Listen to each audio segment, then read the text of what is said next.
અમેરિકામાં આપણા ઘરોમાં રોજબરોજ બનતી અને બહુ જ સામાન્ય ગણાતી એક શાકભાજી એક દિવસ અમેરિકામાં જઈને એટલી મોંઘી અને લક્ઝરી બની જશે કે મધ્યમ વર્ગીય ભારતીય પરિવારોના હોશ ઉડી જશે। દોસ્તો, સૌ પહેલા આ વિડીયો જોઈ લો। अगर आपको बड़ी मस्त चीज दिखाता हूँ। देखो अब ये क्या चीज है। अब इंडिया में जिस भिंडी की हम सब्जी बनाकर खाते हैं ना, अमेरिका में वही चीज देखो एज अ स्नैक्स की तरह मिल रही है। मतलब प्रॉपर फ्राई वगैरह करके मसाला वसाला लगा के मिल रही है। और एक बार इसका प्राइस चेक करो कितने की है, $6.5 की। मतलब इंडिया के कुछ तो 600 रुपए के हिसाब से मिल रही है। और क्वांटिटी कितनी है, सिर्फ 85 ग्राम। अगर 1 किलो लेने जाएंगे तो 7-8 हजार रुपए किलो मिलेगी। दोस्तों, अपनी सीधी सादी रसोईनी वस्तु विदेशમાં જઈને આટલી બધી કિંમતી બની ગઈ। હા, અમેરિકામાં રહેતા એક ભારતીય યુવાન સાથે બનેલી એક અત્યંત રસપ્રદ અને આશ્ચર્યજનક ઘટના સોશિયલ મીડિયા પર જોરદાર વાયરલ થઈ રહી છે, જેણે દરેક ભારતીયને વિચારતા કરી દીધા છે।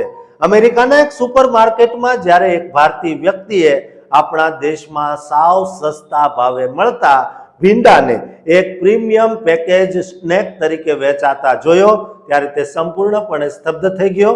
આ સમગ્ર ઘટનાનો વિડીયો આશીષ આહુજા નામના વ્યક્તિએ પોતાના ઇન્સ્ટાગ્રામ હેન્ડલ પર શેર કર્યો છે, જેમાં તે સુપરમાર્કેટના શેલ્ફ પર રાખેલા આ ભીંડાના સ્નેકના પેકેજની કિંમતની સરખામણી ત્યાં મળતી અન્ય સામાન્ય ચિપ્સના પેકેટ સાથે કરતો જોવા મળે છે।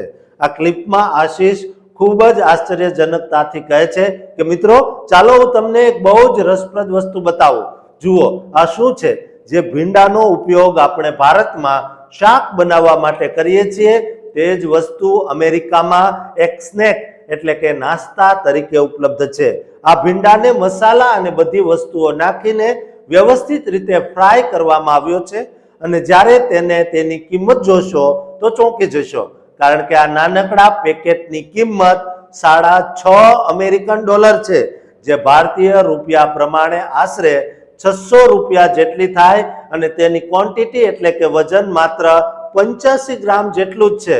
આશીષે આગળ ગણતરી કરીને બતાવી કે જો કોઈ વ્યક્તિ આ ફ્રાઈડ ભીંડાનો નાસ્તો 1 કિલોગ્રામ ખરીદવા જાય તો તેને કિલોના આશરે 7,500 રૂપિયા એટલે કે બરાબર 7,250 રૂપિયા ચૂકવવા પડે। તેણે સુપરમાર્કેટમાં એક મોટું રેફરન્સ આપતા કહ્યું કે અમેરિકામાં લેઝ ચિપ્સનું આટલું મોટું પેકેટ માત્ર $2.5 મળી જાય અને સામાન્ય રીતે ત્યાં મળતી મોટા ભાગની ચિપ્સ અને સ્નેક્સ $2 થી $4 રેન્જમાં જ હોય છે। તેથી એક તરફ તમને $2.5 આટલું મોટું ચિપ્સનું પેકેટ મળે અને બીજી તરફ આ 85 ગ્રામનું નાનકડું પેકેટ $6.5 મળે અને એ પણ તળેલો મસાલો નાખેલો ભીંડો। આશીષે અંદાજ લગાવ્યો કે કદાચ અમેરિકામાં ભીંડાનું ઉત્પાદન એટલું વધારે થતું નથી, એટલા માટે જ તે ત્યાં આટલો મોંઘો છે, પરંતુ ભારતમાં આવી કોઈ સમસ્યા નથી। આ વિડીયોના કેપ્શનમાં આશીષે ભાવુક થઈને લખ્યું છે કે સાચું કહેજો દોસ્તો, 7,200 રૂપિયામાં 1 કિલો ભીંડો ખરીદાય કે આટલા રૂપિયામાં તો આખું ફ્રીજ ભરાઈ જાય। આપણે જે ભીંડાને રોજબરોજનું સાદું શાક સમજીને મોટા થયા છીએ, કારણ કે ભીંડામાં ફાઈબરનું પ્રમાણ વધુ હોય છે, તે જ શાક અમેરિકા જઈને ફ્રાય થઈને નાના એવા પેકેટમાં પેક થઈને અચાનક પ્રીમિયમ સ્નેક્સ બની ગઈ છે અને તે લેઝ કરતાં પણ વધુ મોંઘો છે। આ વિડીયો સોશિયલ મીડિયા પર આવતાની સાથે જ લોકોએ ખૂબ જ રમૂજી પ્રતિક્રિયાઓ આપી છે, જેમાં એક યુઝરે મજાક કરતા લખ્યું કે ભીંડાને NRI સ્ટેટસ મળી ગયું છે અને તે પોતાના મૂળિયા ભૂલી ગયો છે, જ્યારે બીજા યુઝરે લખ્યું કે ભારતમાં મમ્મી આને રોટલી સાથે આપે છે અને અમેરિકામાં આ લક્ઝરી સ્નેક બની ગયું છે। એક ત્રીજા વ્યક્તિએ કમેન્ટ કરી કે 7,200 રૂપિયામાં તો આપણે આખી સોસાયટી માટે ભીંડો ખરીદી શકીએ।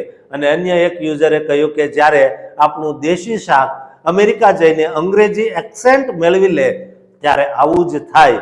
કેટલાક લોકોએ એમ પણ લખ્યું છે કે આ કિંમત જોઈને ભારતીય માતા પિતા ક્યારેય આ આઘાતમાંથી બહાર નહીં આવી શકે અને આ નાસ્તો નથી, પણ દરેક ભારતીય માટે એક ઇમોશનલ ડેમેજ છે, જે બતાવે છે કે આપણી સાદી વસ્તુઓ વિદેશમાં જઈને કેટલી મોંઘી કિંમતે વેચાય છે।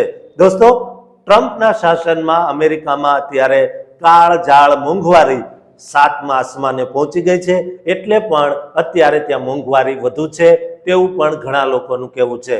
દોસ્તો, તમને શાકભાજી કેટલામાં કિલો અમેરિકામાં મળે છે તે કોમેન્ટમાં લખજો.